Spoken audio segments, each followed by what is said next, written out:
Bonjour à toutes et à tous, bienvenue sur Soldats du Salut, bienvenue dans cette cinquième vidéo concernant le prophète Ézéchiel et ce sera la dernière vidéo concernant sa première vision, cette vision fondatrice du prophète Ézéchiel qui se trouve au chapitre 1, versets 4 à 28. Et j'aimerais m'appesantir sur un dernier détail, mais c'est plus qu'un détail, c'est vraiment l'apothéose de cette vision et c'est quand même pas rien. J'aimerais peut-être simplement noter une chose assez importante. C'est que tous les éléments ici de la présence de Dieu, qui marquent la présence de Dieu, le tonnerre, le feu, les éclairs, tout ça, ça renvoie à une expérience du peuple d'Israël. C'est l'expérience du mont Sinaï. Hein, sur le mont Sinaï, il y a des éclairs, il y a du feu, tonnerre, etc. Et pourquoi ça renvoie ça? Bien parce que, tout simplement parce que, au fond, ici, le Seigneur renvoie à, comment dire ça simplement, renvoie à une façon d'être au peuple qui n'est pas simplement la façon d'être avec un temple, une terre dans lequel le peuple s'est installé et puis avec un temple, etc., mais va renvoyer le peuple, il va lui rappeler une chose importante, c'est qu'il s'est révélé dans le désert, il s'est révélé quand eux étaient un peuple sans terre, un peuple vagabond, un peuple d'exilés, qu'il cherchait un lieu de repos et qu'il s'est révélé sur le mont Sinaï. Et ça c'est très important. Pourquoi? Parce que ici, il dit au prophète Ézéchiel, toi qui es en terre impure, toi qui es exilé, moi je suis présent avec toi. Je vous renvoie à ma dernière vidéo qui parle de tout ça. Et c'est comme ça que, au fond, notre relation va revenir. Quand tu vas revenir à la base. Or, à la base, c'est que je suis un Dieu d'un peuple en exil. Et c'est pour ça que le prophète Ézéchiel est le prophète de la sainteté, de ce qu'on appelle à l'armée du salut la sainteté. C'est le prophète qui va parler de cette vie pure au milieu d'une terre impure, qui va parler vraiment de ce mode de présence à Dieu dans une terre qui n'appartient pas à Dieu, et qui pourtant, il règne sur cette terre. Comprenez? C'est vraiment ne pas être du monde, mais être dans le monde. Or c'est ça la sainteté, et c'est ça qu'expérimente Ézéchiel. Et pour ça, eh bien, le Seigneur lui renvoie au fond à cette apparition du Sinaï. On lui rappelle-toi l'alliance. Rappelle-toi que je suis un Dieu qui a fait alliance avec un peuple, non pas qu'il y avait une terre avec un beau bâtiment qui s'appelle le temple, etc., mais avec un peuple vagabond. J'étais dans une tente. D'accord ? Mais je parlerai de ça plus précisément plus tard en Ézéchiel 10. Maintenant, je voudrais simplement m'arrêter sur l'apothéose de cette vision.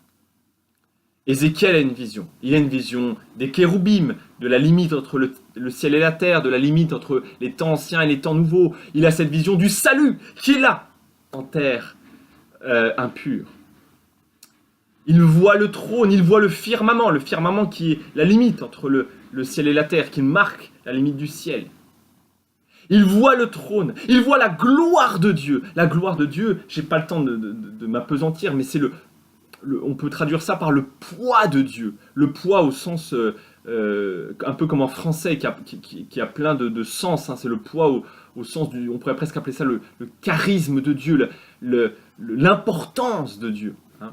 C'est ça, la gloire de Dieu, c'est la présence même de Dieu, le poids que marque sa présence. Hein. Poids qui... en même temps, est aussi effrayante qu'elle ouvre des promesses de salut. Hein? Il discerne cette gloire de Dieu. Et quand il regarde cette gloire de Dieu, qu'est-ce qu'il voit? Il voit la ressemblance humaine. Il voit quelque chose qui ressemble à un homme. Alors ça, mes chers amis, c'est quelque chose d'extraordinaire. Parce que je peux vous dire que la vision du ciel qui vient, on s'attend à tout, sauf à voir un être humain. On s'attend à tout, sauf à voir un être humain. L'être humain est déchu. L'être humain est extrêmement éloigné de Dieu. Alors, si vous regardez sur son trône, vous imaginez voir tout, je sais pas moi, des séraphins, des chérubins, la gloire de Dieu, mais pas la ressemblance humaine, pas un être humain, c'est pas possible de voir ça. Et là, il y a un choc, il y a la gloire de Dieu qui vient sur terre, elle vient sous les traits d'un être humain. Bon, j'ai pas besoin de vous faire de dessin. Qu'est-ce qu'ici est en train d'anticiper Ézéchiel? Eh bien, il anticipe la venue de Jésus-Christ. Nous avons vu, comme dit Jean, nous avons vu la gloire de Dieu. Nous avons vu cette gloire divine. C'est extraordinaire, il discerne déjà ici la venue de Jésus. Ce salut qui nous rejoint n'importe où, n'importe quand, même si on est éloigné, même si on est en phase de défaite, même si on est plus bas que terre, même si on est extrêmement éloigné du temple, ce salut qui nous rejoint n'importe où, n'importe quand, c'est Jésus-Christ. Extraordinaire, extraordinaire, n'est-ce pas? Moi je trouve ça juste fabuleux. Il anticipe des siècles avant la venue de Jésus-Christ. Et je peux vous dire que mais personne n'imagine ça. Mais enfin, comment c'est imaginable que la gloire de Dieu apparaisse sous les traits d'un être humain? Pour être exact, d'ailleurs, un autre prophète de l'exil aussi va avoir avoir une vision très similaire. C'est le prophète Daniel, dans son chapitre 7 que je vous invite à lire, qu'il voit aussi cet agent de Dieu, celui qui va installer le royaume de Dieu sur terre, eh bien, comme sous les traits d'un être humain, d'un fils de l'homme. Extraordinaire. Et c'est celui que l'on va reconnaître en Jésus-Christ. Cette gloire de Dieu à visage humain.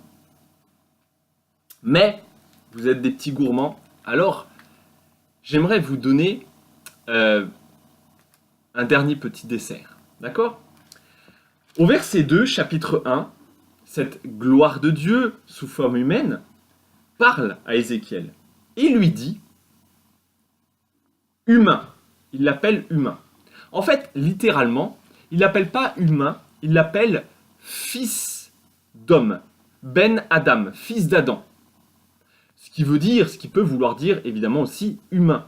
Mais il aurait pu l'appeler de plein d'autres choses. Il aurait pu l'appeler Asher, ou il y a plein d'autres mots hébreux. Il a choisi de l'appeler fils d'Adam, c'est-à-dire fils aussi de la perdition, fils de la chute, fils du péché. Alors là, vous avez la gloire de Dieu qui appelle l'être humain fils du péché, fils de la chute, fils d'Adam. Eh bien, en ricochet, ça signifie quoi? Que cette gloire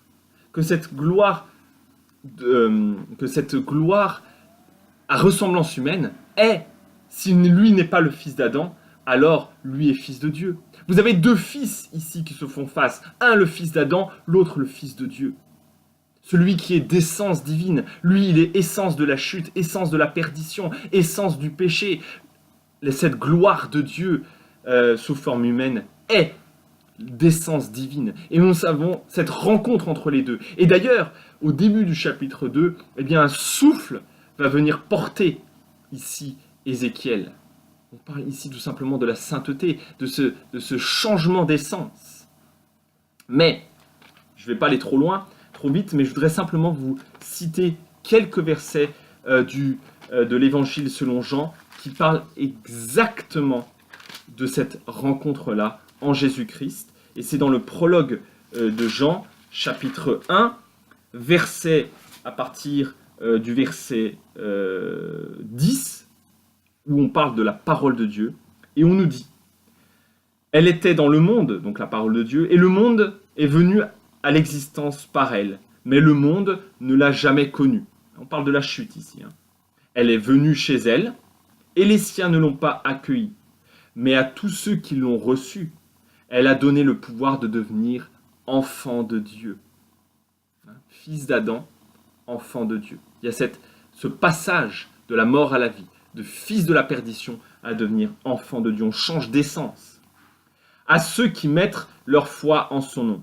Ceux-là, verset 13, sont nés non pas de sang, ni d'une volonté de chair, c'est-à-dire Ben Adam, ce fils d'Adam, ni d'une volonté d'homme, mais ils sont nés de Dieu. Et on a ces deux ces deux fils qui se rencontrent. Verset 14, la parole est devenue chair, elle a fait sa demeure parmi nous, nous avons vu sa gloire, une gloire de fils unique, issu du Père, elle est pleine de grâce et de vérité. Magnifique, n'est-ce pas? Nous avons ici exactement une reprise d'Ézéchiel. Nous avons l'accomplissement de toute cette prophétie d'Ézéchiel, de cette gloire de Dieu à visage humain, ce qui est un non-sens pour un Israélite de l'époque. Ézéchiel n'aurait pas pu inventer ça, c'est un non-sens.